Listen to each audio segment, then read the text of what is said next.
اچھا یہ بڑی اہم ہے اور یہ 40 نووی میں بھی ہے، اور اس میں وہ بات واضح ہو جائے گی کہ فطرت کی جڑ کیا ہے اور خلقت کی جڑ کیا ہے۔ وعن ابن مسعود رضی اللہ تعالی عنہ، حضرت عبداللہ ابن مسعود سے مروی ہے، قال حدثنا رسول اللہ صلی اللہ علیہ وسلم وهو الصادق المصدوق، وہ فرماتے ہیں کہ ہمیں بتایا اللہ کے رسول صلی اللہ علیہ وسلم نے، اور نوٹ کرو وہ صادق ہیں مصدوق ہیں، صادق ہیں سچے ہیں، مصدوق ہیں کہ ان کی سچائی پر خود اللہ گواہ ہے۔ اچھا یہ کیوں کہنے کی ضرورت پیش آئی؟ کسی عام طور پہ شک میرے علم میں تو نہیں کہ کسی اور حدیث سے پہلے یہ الفاظ ہوں، اس لیے کہ اس میں جو امور آ رہے ہیں وہ عام ذہن انسانی اس کو ذرا قبول کرنے سے تھوڑا سا ہچکچاتا ہے، رکتا ہے، تو اس لیے ایمفیسائز کیا ہے وَهُوَ الصَّادِقُ الْمَصْدُوقُ۔ وہ کیا بتایا حضور نے؟ اَنَّ خَلْقَ أَحَدِكُمْ يُجْمَعُ فِي بَطْنِ أُمِّهِ 40 يَوْمًا، تم میں سے ہر شخص کی خلقت اس کے ماں کے پیٹ میں 40 دن ہوتی ہے، نطفتن 40 یوما نطفتن، ویکون علقۃ مثل ذلک، اسی طریقے سے پھر وہ علقہ کی صورت میں ہوتی ہے، ثم یکون مضغۃ مثل ذلک، پھر اتنا ہی عرصہ اس کا مضغہ کی ایک سٹیج ہے، ثم یبعث اللہ الیہ ملکا باربع کلمات، پھر اس کو اللہ تعالیٰ اس کے پاس بھیجتا ہے، یعنی یہ 120 دن 4 مہینے، اس کے بعد نفخ روح ہوتی ہے، اور اس نفخ روح کے ساتھ ہی وہ جو علم الہی کی کتاب قدیم ہے اس میں جو اس شخص کا کھاتا ہے پرٹیکولر، اس کا پرسنل لیجر جو ہے، اس کی پوری کاپی جو ہے وہ وہاں پر درج کر دی جاتی ہے، تو اللہ تعالیٰ بھیجتا ہے۔ کیا یہیں سے بعض فقہا نے یہ مسئلہ نکالا ہے کہ 120 دن تک 4 مہینے تک جو جنین ہوتا ہے رحم مادر میں، اس پر انسان کا اطلاق نہیں ہو سکتا، وہ حیوان انسان تو ہے صرف، ابھی انسان نہیں ہے، انسان اس وقت مکمل ہوگا جب روح پھونکی جائے گی، اور وہ 120 دن کے بعد ہے۔ ثم یبعث اللہ الیہ ملکا، پھر اللہ تعالیٰ بھیجتا ہے اس کی جانب ایک فرشتے کو، باربع کلمات، 4 باتوں کے ساتھ، فیکتب لہ، اب یہاں پہ کتاب کے لفظ کو پھر نوٹ کر دیجیے، میں سمجھتا ہوں بڑا مناسب لفظ زبان پر آ گیا کہ وہ جو ایک بڑا وہ سپریم کمپیوٹر ہے، اس میں جو بھی کھاتا ہے پرسنل اس شخص کا، اس انڈیویجول کا، جو فلاں تاریخ کو فلاں جگہ پر وہ 120 دن کا جنین بن جائے گا، اس کا کھاتا وہاں سے لا کر منتقل کر دیا جاتا ہے، اور یہ ہمارے وجود میں پیوست کر دیا جاتا ہے، یہ بھی نوٹ کریں، یہ سورہ بنی اسرائیل میں ہے، سورہ بنی اسرائیل میں جہاں شاکلہ کا لفظ آیا آخر میں جا کر، شروع میں یہ بھی ہے کہ ہر شخص کا وہ جو نامہ اعمال ہے وہ اس کی گردن میں کہیں کوئی جگہ ہے، کوئی مائکروسکوپی بھی کوئی الٹرا مائکروسکوپک ہوگی، کہ جس کے اندر وہ فی عنقہ ونخرج لہ یوم القیامۃ کتابا یلقاہ منشورا وکل انسان الزمناہ طائرہ فی عنقہ ونخرج لہ یوم القیامۃ کتابا یلقاہ منشورا۔ تو یہ کہیں وہ ہے کھاتا، جیسے کہ دل میں روح ہے جسے ہم نہیں جانتے، وہ ہمارے ڈسیکشن میں، ہمارے مطالعے میں، ہمارے جو حواس مادی ہے ان کی گرفت میں نہیں آتی ہے، اسی طریقے سے گردن میں کہیں انسان کے کوئی شے ہے کہ جہاں پر کہ وہ ہمارا وہ کھاتا جو ہے اس مکمل کتاب الہی، وہ جو اس کا علم الہی جو قدیم ہے اور قطعی ہے، اس سے اس کی پرسنل جو ہے وہ کھاتا وہ آ کے یہاں پہ خط کیا باربع کلمات فیکتب عملہ، یہ بھی لکھ دیتا ہے اس کا عمل کیا ہوگا، یہ وہی علم ہے، اللہ کا علم، یہ کیا کرے گا، واجلہ، اور اس کی مدت دنیا میں کتنی ہے وہ بھی طے ہو جائے گی، یہاں رہنا کتنا ہے، 60 برس یا 60 دن یا 60 گھنٹے، یہ سب طے ہو جائے گا، ورزقہ، ملنا اسے کیا ہے، وشقی اور سعید، اور یہ بھی کہ بالآخر یہ شقی رہے گا یا سعید رہے گا، شقی بدبخت نتیجے کے اعتبار سے، یا یہ کہ سعید ہوگا صاحب سعادت کامیاب۔ ثم ينفخ فیہ الروح، اچھا اچھا نوٹ کیجئے، یہ جو اس کا پرسنل لیجر جو ہے، اس کی کاپی جو اس کے اندر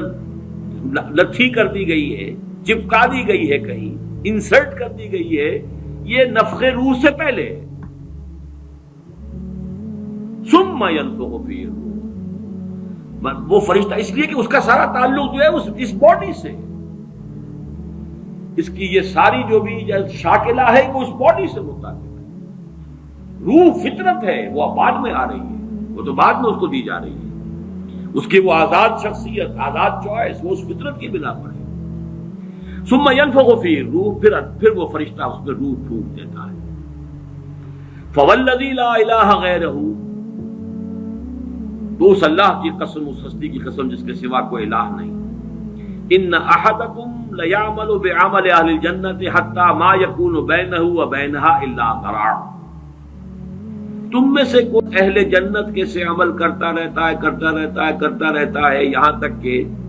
اب یہاں میں ایک الفاظ کا اضافہ کر رہا ہوں بات کی وضاحت کے لیے، اس کو بریکٹ میں سمجھیے، بظاہر دیکھنے والوں کے نزدیک اس کے اور جنت کے درمیان بس ایک ہاتھ کا فاصلہ رہ جاتا ہے۔ فَيَسْبِقُ عَلَيْهِ الْكِتَابُ، کہ اس پر پھر وہ جو نوشتہ تھا، اس میں تو لکھا تھا شقی، پھر اچانک اس کی زندگی میں انقلاب آتا ہے اور اس کے اوپر وہ نوشتہ جو ہے اللہ کا علم الہی کا جو غلط نہیں ہو سکتا، اس کا ظہور ہوتا ہے۔ فَيَعْمَلُ بِعَمَلِ أَهْلِ النَّارِ فَيَدْخُلُهَا، پھر وہ جہنمیوں کے سے کام کرنے شروع کر دیتا ہے اور تو داخل ہو جاتا ہے۔ ابھی میرا خیال ہے کہ سال 1.5 سال یا 2 سال ہو گئے ہیں، ہماری جو تنظیم اسلامی آزاد کشمیر کو ہم نے ایک علیحدہ حلقہ آٹونومس بنایا ہے، اس کے جو امیر ہیں سید مظفر حسین ندوی، بہت بڑی بزرگ شخصیت ہے، بڑی علمی شخصیت ہے، انہوں نے وہاں کی ایک بڑی سیاسی شخصیت سے یہ بات کہی ہے۔ انہوں نے مجھے خود بتایا کہ کچھ لوگ تو ہوتے ہیں کہ جن کی جوانی اور اس کے بعد کے دن بڑے برے گزرتے ہیں آوارگی میں، پھر رفتہ رفتہ بڑھاپے کے آس پاس آ کے پھر وہ کچھ نیکی کی طرف مائل، توبہ تلا کر کے پھر وہ اچھے راستے پہ آ جاتے ہیں۔ کچھ لوگ الٹے ہوتے ہیں کہ وہ پہلے بڑے نیک، بہت صالح، بہت اچھے، بہت محتاط، بہت متقی، لیکن یہ کہ آخری عمر میں آ کے تو ان کا حال جو ہے بدل جاتا ہے اور پھر وہ بالکل مختلف شخص بن جاتے ہیں، اور ان دوسروں میں سے آپ بھی ایک ہیں۔ اور یہ ایک بہت بڑی شخصیت آزاد کشمیر کی، جن سے یہ کہا سید مظفر حسین ندوی، اس لیے کہ وہاں ان کا ایک بڑا اونچا مقام ہے، وہ تعلیمات دینی کا جو پورا محکمہ ہے اس کے بھی انچارج رہے ہیں، اور بھی ندوے کے فارغ التحصیل ہیں۔ مولانا علی میاں اور مولانا مسعود عالم ندوی مرحوم، ان دونوں کے نہایت چہیتے شاگرد ہیں۔ بہرحال یہ اسی طرح کا فنومینن ہے جو اس حدیث میں آ رہا ہے۔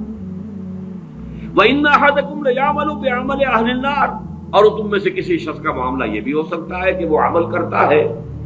اور کرتا رہتا ہے جہنمیوں کے سے، حتیٰ ما یکون بینہ وبینہا الا ذراع، یہاں تک کہ اس کے اور جہنم کے درمیان دیکھنے والوں کو نظر یہ آ رہا ہے کہ یہ تو اب پاؤں لٹکائے بیٹھا ہے گور میں اور ابھی تک اس کے لچھن بدلے نہیں ہیں۔ فیسبق علیہ الکتاب، لیکن وہ نوشتہ اللہ کا، وہ جو ایک علم خدا بندی کے اعتبار سے وہ تو شقی تھا یا سعید تھا، فیعمل بعمل اہل الجنۃ فیدخلها، تو وہ اب اہل جنت کے سے کام کرتا ہے اور جنت میں داخل ہوتا ہے۔ یہی حدیث جو ہے آگے چل کر اسی مضمون کی حدیث نمبر 17 میں بھی آئے گی، اسی مجموعے کے اندر، اگر ہم وہاں تک پہنچ گئے۔ اب یہ حدیث جو ہے اس اعتبار سے متفق علیہ، پہلی حدیث آئی ہے متفق علیہ اس باب میں۔ پہلی 3 حدیثیں جو ہیں وہ 3 پڑھی ہیں، کتنی پڑھی ہیں ہم نے پہلے؟ 1 2 3، یہ چوتھی حدیث ہے اور یہ ہے متفق علیہ، باقی 3 کی 3 صرف صحیح مسلم کی تھی، اور بڑی عظیم حدیث ہے، بہت عظیم حدیث۔ ایک تو فطرت اور جبلت یہاں واضح ہو گئی، ایک سرشتے خلقت ہے انسان کی، ایک فطرت ہے، اس کا تعلق اس کا روح ملکوتی سے، وہ روح ہے۔ ثم ينفخ فيه الروح، روح ڈوبتا ہے اس سے پہلے 120 دن کا جو یہ جنین ہے، جو امبریو ہے، اور وہ لیونگ ہے، اس کے اندر لائف کے تمام جو بھی اوصاف ہے وہ موجود ہے، وہ تو پہلے دن سے ہے۔